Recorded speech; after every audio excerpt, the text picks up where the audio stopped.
मित्रांनो, मागच्या व्हिडिओत तुम्ही तवशी बघितल्यात, आता तुमका पान आणि सुपारी दाखवतो. मागची जुनी लोक कंटिन्यू पान सुपारी खातात, त्याचे खूप सारे फायदे पण आहात, ते पण तुम्हाला सांगतोय.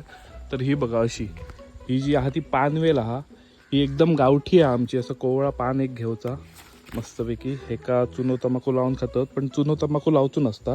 ह्या पान झाला. आता एक आपण मस्तपैकी सुपारे बघूया. सुपारे हे बघा, अशी खालती पडलेले जात, हे बघा. तर हे सुपारी सुकलेले वगैरे घ्यायचे, एकदम प्युअर तुमका इकडे पान सुपारी आहे.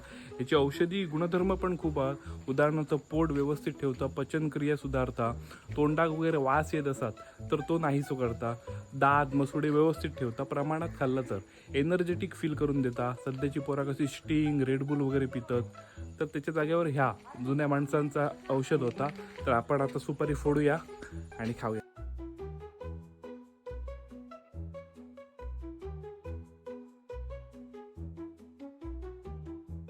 म्हातारी लोक दिवसातून 4-5 वेळा तरी खायत, म्हणून त्यांच्या पोटात कधी दुखलाला माहीत ना, दात वगैरे शेवटपर्यंत बरे राहत. आपण एवढा खाताने विदाऊट चुना, विदाऊट तंबाखू कधीतरी चांगला, महिन्यातून एकदा.